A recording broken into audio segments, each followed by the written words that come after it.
Hi friends, எல்லோரும் எப்படி இருக்கீங்க? இன்றைக்கி நம்ம என்ன செய்ய போகிறோம்னு பார்த்தீங்கன்னா, ஒரு சப்பாத்திக்கு ஏற்ற மாதிரி சூப்பராக பீட்ரூட்டை வச்சு சிக்கன் குருமா ஸ்டைலில் பீட்ரூட் கிரேவி எப்படி பண்ணுறது தாங்க பார்க்க போகிறோம். அதுக்கு நான் இந்த அளவுக்கு பீட்ரூட் எடுத்து வச்சுருக்கேன். உங்களுக்கு எவ்வளோ பேத்துக்கு வேணுமோ அந்தளவுக்கு பீட்ரூட் எடுத்துக்கோங்க. 2 பேத்துக்கு தேவையான நான் எடுத்திருக்கேன். இந்த பீட்ரூட்டு சின்ன சின்னதாக கட் பண்ணி வச்சுருக்கேங்க. 3 பச்சை மிளகா கட் பண்ணி வச்சுருக்கேன் சென்டரில். கொஞ்சமாக கருவேப்பிலை, கொஞ்சமாக புதினா, 10 பல் முந்திரி, அப்புறம் காமூடி தேங்காய் கீறி வச்சுருக்கேன். 2 பெரிய வெங்காயம், 10 பல் பூண்டு, 2 தக்காளியும் எடுத்துக்கிட்டேங்க.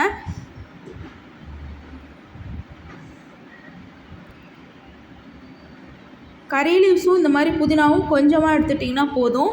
அதே மாதிரி முந்திரி 10, உங்களுக்கு வேணால் ஒரு 5 கூட சேர்த்து எடுத்துக்கலாம். இது கூட தக்காளியும் எடுத்துக்கிட்டேங்க.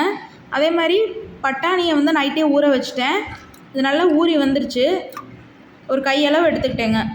இப்போ வாணலில் ஒரு கரண்டி கடல் எண்ணெய், இது கூட 2 பட்டை, ஒரே ஒரு ஏலக்காய், 2 பிரியாணி லீஃப் போட்டுக்கிறேன். இது கூட எடுத்து வச்சுருந்த பெரிய வெங்காயம் இருக்குது இல்லைங்களா, அதையும் ஆட் பண்ணிக்கிறேன். பூண்டு ஒரே ஒரு 5 பூண்டு எடுத்துக்கிறேன். பூண்டு பல் 5 பல் எடுத்து போட்டுக்கிறேன். 2 தக்காளி, இது கூட இஞ்சி பூண்டு பேஸ்ட்டும் ஆட் பண்ணேங்க. அது சொல்லலை, அதில் காமிக்க முடியல. அது கூட பச்சை மிளகாவும் ஆட் பண்ணிக்கிட்டேன். நல்லா கிண்டி விடுங்க.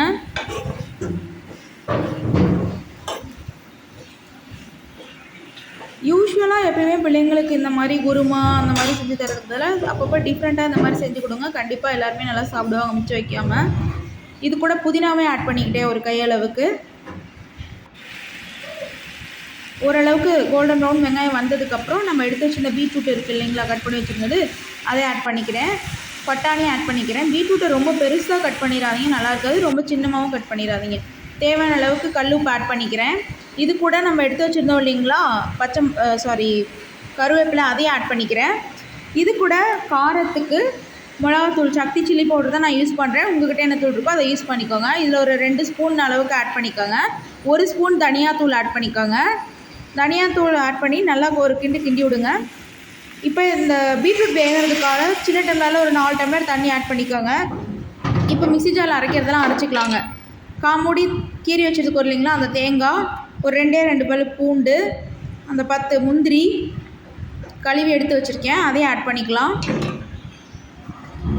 இது கூட புதினா ஒரு 4 லீஃப் இதில் போடுங்க. அரைக்கும் போது நல்லாயிருக்கும். கூட பட்டை ஒரே 2 கிராம்பு ஆட் பண்ணிக்கோங்க. 1 ஸ்பூன் சீரகம், 1 ஸ்பூன் சோம்பு வேணால் ஒரு 2 ஸ்பூனாக கூட போட்டுக்கலாம், நல்லாயிருக்குங்க. ஒரு கையளவுக்கு பொட்டுக்கடலை எடுத்திருக்கேன், அதையும் ஆட் பண்ணிக்கிறேன். இப்போ எல்லாத்தையுமே கிரைண்ட் பண்ணிட்டேன். பாருங்கள், அரைச்சிட்டேன் எப்படி வந்திருக்குன்னு. இப்போ அரைச்சி வச்சுருக்கிறத நம்ம கொதிச்சிட்ருக்கு இல்லைங்களா, பாருங்கள், பார்க்குறதுக்கே சூப்பராக இருக்குது. இது கூட ஆட் பண்ணிக்கலாம். ஒரு 10 மினிட்ஸ் கழித்து பாருங்கள், இந்த மாதிரி ரிச் ஃப்ளேவரில் சூப்பரான பீட்ரூட் கிரேவி ரெடிங்க. கண்டிப்பாக எல்லாத்துக்கும் பிடிக்கும். தோசை, சப்பாத்தி எல்லாத்துக்குமே நல்லாயிருக்கும். ட்ரை பண்ணி கொடுங்க. கண்டிப்பாக பிள்ளைங்க இதில் இருக்க பீட்ரூட்டையோ பட்டாணியோ கண்டிப்பாக தனியாக எடுத்து வைக்க மாட்டாங்க. சூப்பரான பீட்ரூட் கிரேவி ரெடிங்க. கண்டிப்பாக வீட்டில் எல்லாருமே இதை ட்ரை பண்ணி பாருங்கள். ட்ரை பண்ணி பார்த்துட்டு கமெண்ட் பண்ணுங்கள் எப்படி இருந்துச்சுன்னு. சூப்பராக வந்துருச்சு பாருங்கள். ஒரு 10 மினிட்ஸில் சப்பாத்தி கூட சாப்பிட்டேன். சூப்பராக இருந்துச்சு. நீங்களும் ட்ரை பண்ணுங்கள். ஷேர் பண்ணுங்கள், சப்ஸ்கிரைப் பண்ணுங்கள், கமெண்ட் பண்ணுங்கள், லைக் பண்ணுங்கள். ஃப்ரெண்ட்ஸ் எல்லோரும் வீடியோ பார்க்குறீங்க, ஒரு சப்ஸ்கிரைப் பட்டனை தட்டி விட்டு பாருங்கள் ஃப்ரெண்ட்ஸ். Thank you all.